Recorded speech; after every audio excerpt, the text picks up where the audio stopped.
No canto 5 da Divina Comédia, nós chegamos, junto com o poeta Dante e o seu guia Virgílio, no segundo círculo do inferno.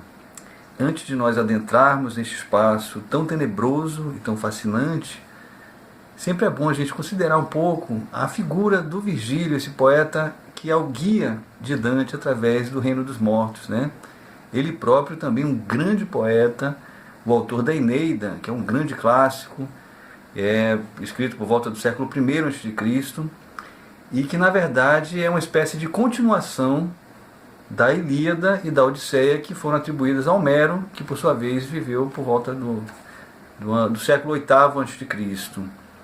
Então nós temos aí um encadeamento de grandes poetas, né, que inclusive se encontram no canto 4 da Divina Comédia, né? O Dante faz a referência que o Virgílio, que fazia parte desse primeiro círculo, né, que na verdade é uma espécie de um limbo, ele encontra lá, além do próprio Homero, encontra Ovídio, Lucano, Horácio, e o Dante se coloca como sexto naquela turma, né, a galera da poesia que se encontra no inferno.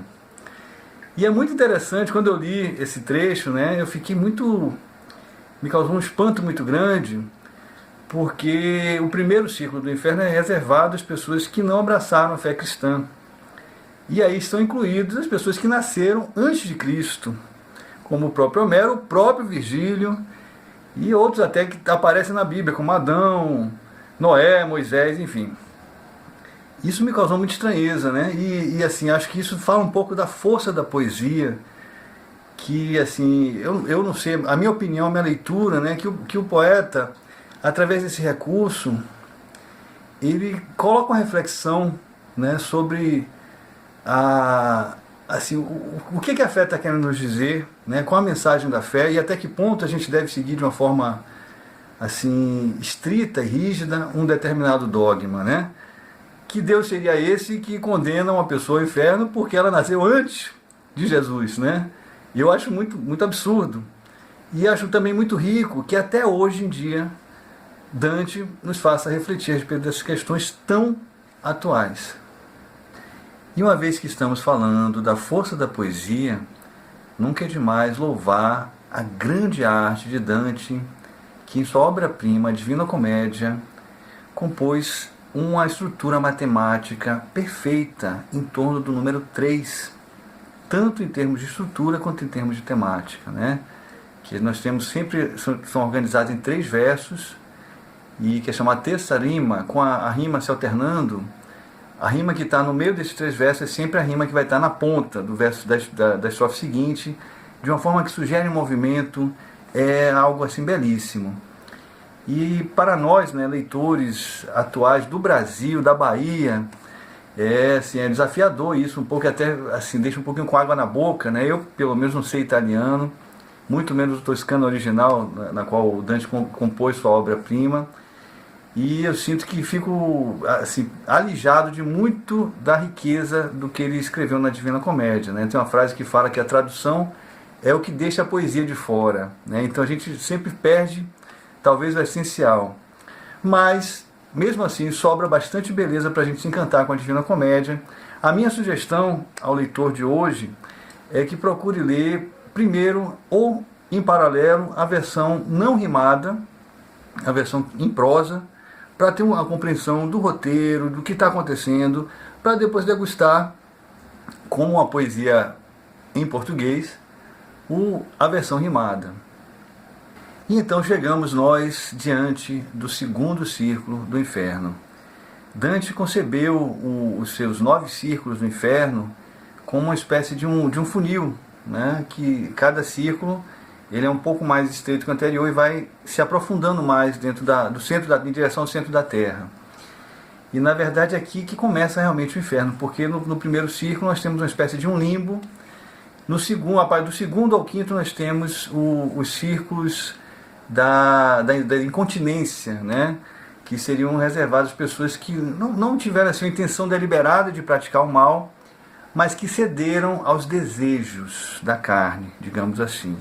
E esse segundo círculo é dedicado aos luxuriosos, né? Que cederam realmente ao prazer da carne, que contam até com uma certa simpatia do poeta, tanto que ele descreve de uma forma bem suave, né, alguns dos penitentes que estão nesse círculo do inferno. Logo diante da entrada, nós temos a figura monstruosa de Minos, que é um dos juízes do inferno, e que na verdade é quem vai determinar para qual círculo cada pecador, né, vai ser condenado. Quando a pessoa chega ali na porta, tem que contar tudo que fez, tudo que fez e o que não fez, né, o que aprontou na terra, e com detalhe que não se pode mentir, porque na verdade, sendo uma alma, já está desprovida da capacidade de mentir. Então vai lá, conta tudo pro titio Minos, e que ele é uma figura meio monstruosa, com uma cauda de serpente, né? E o veredito é dado justamente pelo número de voltas que a cauda dele dá, é o círculo que a pessoa vai parar. Aliás, uma coisa curiosa é que esse Minos, né, que é o juiz do inferno, é o mesmo Minos da mitologia grega, o rei da ilha de Creta, onde tinha o famoso labirinto do Minotauro, né? Inclusive o Minotauro era uma espécie de enteado do rei Minos, né? Porque foi um fruto de uma paixão bestial da esposa do rei Minos por um touro, que acabou gerando o Minotauro. E é interessante porque o Minos era tido como um homem muito cruel, muito vingativo, né? Que cometeu vários pecados, e por isso que o Dante considerava ele um bom juiz, um juiz habilitado para julgar o pecado dos outros, né? E aí chegamos no segundo círculo, o círculo da luxúria. E esse segundo círculo é descrito belamente, né, com uma imagem sinestésica por Dante, que fala assim, que era um lugar mudo de luz, ou seja, um lugar envolto em trevas. É um espaço amplo, onde ventos muito fortes sopram, e as almas dos condenados são arrastadas, né, de um lado para o outro, e que ele vai várias vezes comparar com passarinhos, né, com pássaros voando, e que a gente tem assim, a primeira analogia, a primeira metáfora que surge, é que da mesma forma como a luxúria arrasta a pessoa, né, a pessoa é tomada da paixão e ela é arrastada por essa paixão, da mesma forma no inferno ela estaria sendo arrastada pelos ventos. E ao chegar nesse salão mudo de luz, né, pelo poder da poesia, o Dante consegue reconhecer várias figuras que estão lá volteando, né, levadas pelo vento, como a Semíramis, né, que foi uma rainha da Babilônia, como a viúva de Siqueu, que é citada de uma forma indireta, que é a Dido, né, a rainha Dido, que foi uma paixão do Enéas, que é o herói da Eneida, o poema épico do Virgílio, né? Temos a figura de Helena e Paris de Troia, né, cuja paixão acabou desencadeando a guerra de Troia, que foi o tema da Ilíada, do Homero. Temos Cleópatra, né, a rainha que foi amante do Júlio César depois do Marco Antônio.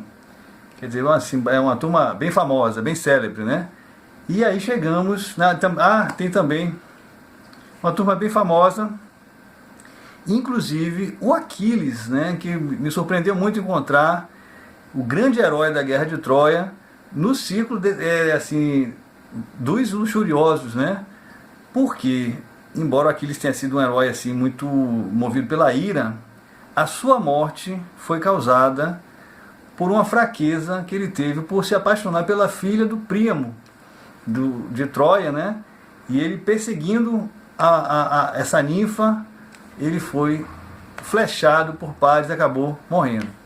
Então, por ter sido morto graças à luxúria, foi condenado ao inferno pela luxúria. É quando Dante avista um casal, né, sendo levado para lá e para cá pelo vento, e ele acredita reconhecer esse casal, e ele fica com vontade de conversar com eles, né, e o Virgílio aconselha que ele peça que esse casal converse com ele em nome do amor que eles sentiram. Isso é muito significativo porque em momentos posteriores, né, nos círculos mais profundos do inferno, o recurso que o Dante vai usar para conseguir falar com os mortos é a fama no mundo dos vivos. Eu vou falar de você lá em cima, quando eu voltar, então conte a sua história, né? Então é o desejo de uma fama ou de uma permanência no mundo dos vivos. enquanto que nesse segundo ciclo, né, mas que é o primeiro realmente do inferno propriamente, ele apela ao amor, né, e graças ao amor esse casal desce para conversar, né, e assim, é interessante que o Dante fala assim, se ninguém proíbe, se não existe alguém que proíba, ou seja, Deus, né, e tem um momento que a Francesca, que é a mulher do casal, ela fala assim, se eu fosse amiga dele, eu pediria por sua paz, né? Quer dizer, Deus é sempre citado de uma forma indireta, porque não se fala o nome de Deus no inferno. Isso também tem uma riqueza simbólica, né? Muito interessante. E esse casal é Francesca e Paolo, né? Foi um casal que realmente, de contemporâneos a Dante, eles foram assassinados pouco tempo atrás, alguns anos antes, né? Porque a Francesca era casada com o irmão de Paolo, né? Os dois tiveram uma paixão, foram surpreendidos, né? E assassinados, né? Inclusive a Francesca fala que o marido dela estava sendo aguardado no círculo voltado aos que matam seus familiares, né? Então ninguém está escapando do inferno aí. E é então que o Dante pergunta a Francesca como que ela reconheceu que estava amando, em que momento que o amor se deu a conhecer, né? E a gente tem uma análise muito interessante do Jorge Luis Borges, né, também um grande gênio, um escritor argentino, que ele coloca assim, que para ele esse é o tema central do canto 5 da Divina Comédia, que é o amor ser reconhecido, como reconhecer que existe o amor, né, em que momento o amor se dá a conhecer, né? E a Francesca narra para o Dante que ela estava com seu cunhado, né, o Paolo, estavam lendo sobre a história de Lancelot, né, da Tábula Redonda, né, que se apaixonou pela rainha Guinevere, esposa do rei Arthur, e que existe uma figura chamada Galeoto que induziu o Lancelot e a Guinevere a se beijarem.